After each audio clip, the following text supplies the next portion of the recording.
नमस्कार दोस्तों, स्वागत है आप सभी का एक बार फिर से। दोस्तों, अगर आप अपनी लाइफ में कुछ नया सीखना चाहते हैं तो चैनल को सब्सक्राइब जरूर करिएगा। दोस्तों, हमारे धर्म में कुल 18 पुराण है। इनमें शिव पुराण एक ऐसा पुराण है जिसमें मनुष्य जीवन को सुखकर बनाने के लिए कई सारे मंत्र बताए गए हैं। शिव पुराण में माता पार्वती और भगवान शिव के संवाद का सार भी बताया गया है। शिव पुराण में 5 ऐसे पापों का वर्णन मिलता है जो मनुष्य अनजाने में करता है और उसका दंड भुगतता है। शिव पुराण के अनुसार मनुष्य को ऐसे पाप भूल से भी नहीं करने चाहिए। इन्हें करने से भगवान शिव की आपके ऊपर कभी कृपा नहीं होती और यही वजह है कि लोग अनजाने में ऐसे पाप कर जाते हैं और शिव जी की कृपा से वंचित रह जाते हैं। दोस्तों, कलयुग में धर्म का केवल 1/4 ही शेष बचा है, इसलिए मनुष्य पाप करता रहता है। लेकिन अगर आप भगवान में आस्था रखकर धर्म के पथ पर पूरी निष्ठा से चलते हैं तो निराकार ईश्वर को आप जल्दी पा सकते हैं। इसके लिए आपको पाप रहित मनुष्य बनना होगा। पाप रहित मनुष्य बनना बड़ा ही सरल काम है, लेकिन अगर आप इस पर ध्यान दें तो आपसे अनजाने में भी कोई पाप नहीं होगा और ईश्वर की सहज कृपा आपको प्राप्त हो सकती है। आप अनेक पुण्य कर्म करते हैं, लेकिन फिर भी आपको उसका उचित फल प्राप्त नहीं होता, क्योंकि आपसे अनजाने में कई सारे पाप हो जाते हैं जो उन पुण्य कर्मों का संतुलन बिगाड़ देते हैं। इसलिए आपको इन पापों के बारे में अवश्य जान लेना चाहिए। आज के वीडियो में हम आपको ऐसे 5 पाप बताएंगे जो भगवान शिव ने मां पार्वती को बताए हैं। शिव जी के अनुसार कलयुगी मनुष्य जाने अनजाने में ही ऐसे पाप करता है और मेरी कृपा को नहीं पा सकता। जो भी व्यक्ति इन पापों को नहीं करता उस पर शिव जी की कृपा बरसती है। ऐसा व्यक्ति कभी दुखी नहीं रहता, इसे जीवन में कभी धन की कमी महसूस नहीं होती और ऐसा व्यक्ति हमेशा निरोगी रहता है। तो आइए जान लेते हैं कौन से है वो पाप। लेकिन दोस्तों, उससे पहले आपसे रिक्वेस्ट करते हैं कि वीडियो को लाइक जरूर करिएगा, दोस्तों को शेयर कर दीजिएगा और अगर आपने अभी तक चैनल को सब्सक्राइब नहीं किया है तो चैनल को सब्सक्राइब करके बेल आइकन जरूर दबाइएगा। सबसे पहला पाप है मानसिक पाप। शिव पुराण के अनुसार कलियुगी मनुष्य रोज मानसिक पाप करता है।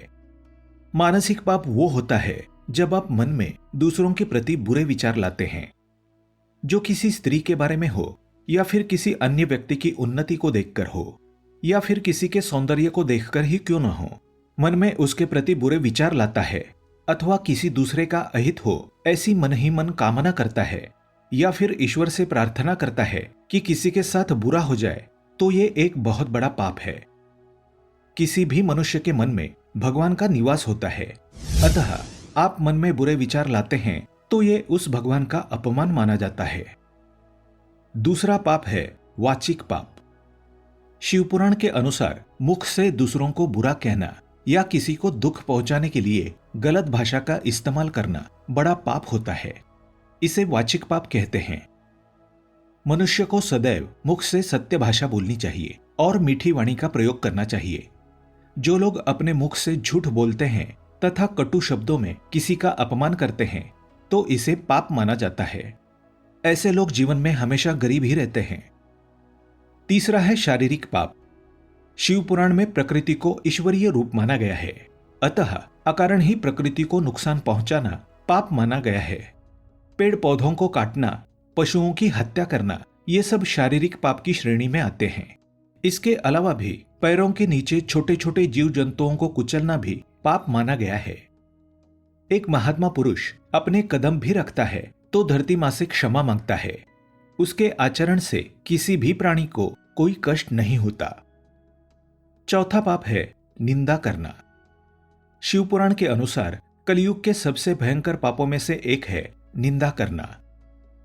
मनुष्य को भूल से भी किसी की निंदा नहीं करनी चाहिए। निंदा करने से पूर्व ये एक बार अवश्य सोचना चाहिए कि सामने वाला व्यक्ति निंदा के पात्र है या नहीं। बड़े बुजुर्ग, गुरु एवं माता पिता की निंदा करना सबसे बड़ा पाप माना गया है, अतः भूल से भी किसी की निंदा ना करें। पांचवा पाप है गलत लोगों के संपर्क में आना। शिवजी के अनुसार चोरी करना, हत्या करना पाप है।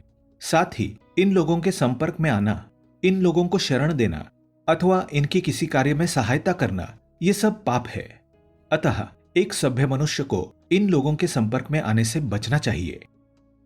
तो दोस्तों, ये थे वो 5 पाप जो किसी भी मनुष्य से जाने अनजाने में होते हैं, इसलिए ऐसे पाप होने से बचें। आज के लिए बस इतना ही।